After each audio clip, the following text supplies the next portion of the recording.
Hello friends, आपका बहुत बहुत स्वागत है आपके अपने YouTube चैनल मेरा सफ़र में।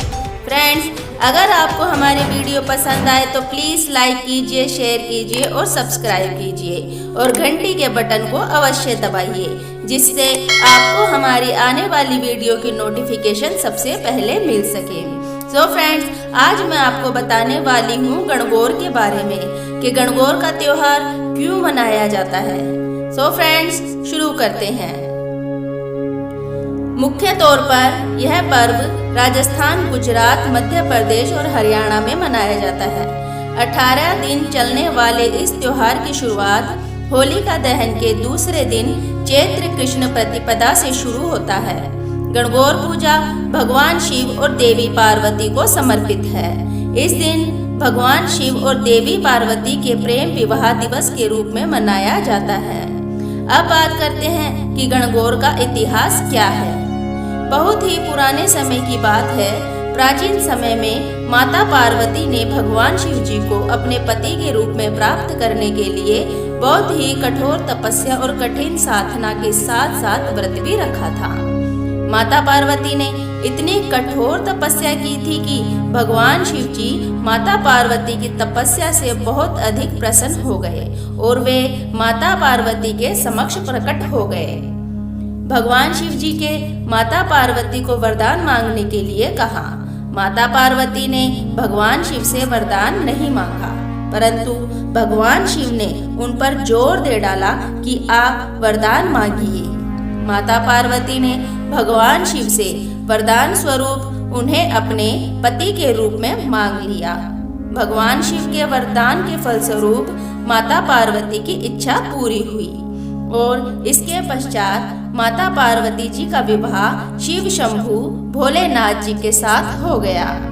इन सभी के पश्चात यह माना जाता है कि भगवान शिव जी ने इस दिन माता पार्वती जी को इस वरदान के साथ साथ अखंड सौभाग्यवती होने का वरदान भी दिया था।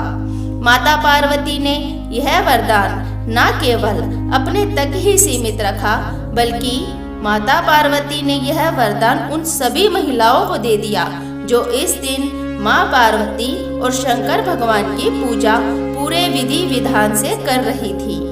ऐसा माना जाता है कि तब से ही गणगौर की पूजा लोगों के द्वारा मनाई जाने लगी और इन सभी के पश्चात गणगौर की पूजा इतनी प्रसिद्ध हो गई कि भारत के अन्य राज्यों में भी मनाई जाने लगी।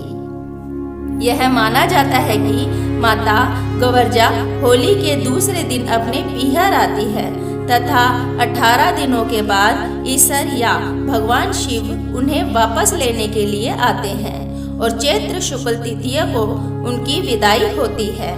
इस दिन कुंवारी लड़कियां एवं विवाहित महिलाएं शिवजी और पार्वती जी, जिन्हें हम ईश्वर गौरी भी कहते हैं, की पूजा करती हैं।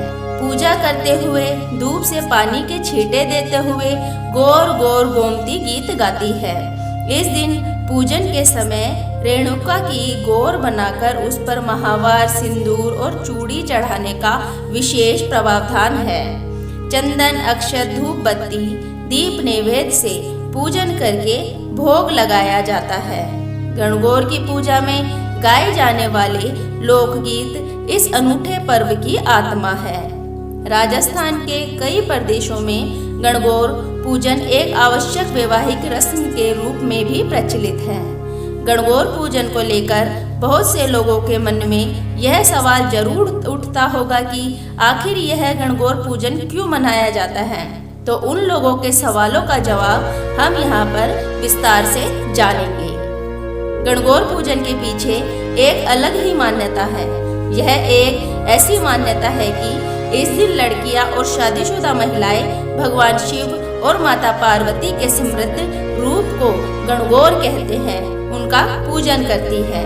गणगौर का त्योहार कुंवारी लड़कियां इसलिए मनाती है ताकि उन्हें उनका मनचाहा वर प्राप्त हो सके और इस त्योहार को विवाहित लड़कियां इसलिए मनाती है ताकि उनके पति की लंबी आयु हो सके और उन्हें सदैव उनके पति का प्रेम मिलता रहे।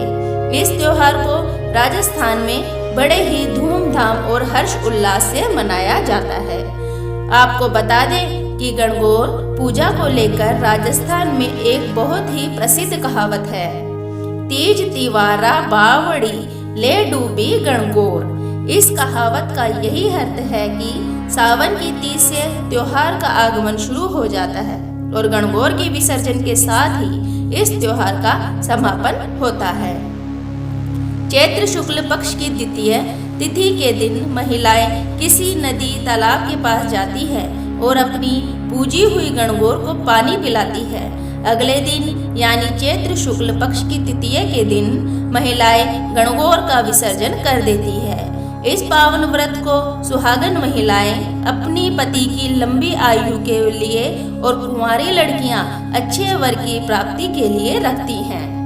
गणगौर पूजन में कन्याएं और महिलाएं अपने लिए अखंड सौभाग्य, अपने पीहर और ससुराल की समृद्धि तथा गणगौर से हर वर्ष फिर से आने का आग्रह करती है। धन्यवाद। अगर आपको हमारी जानकारी अच्छी लगी तो प्लीज़ हमें लाइक कीजिए, शेयर कीजिए और सब्सक्राइब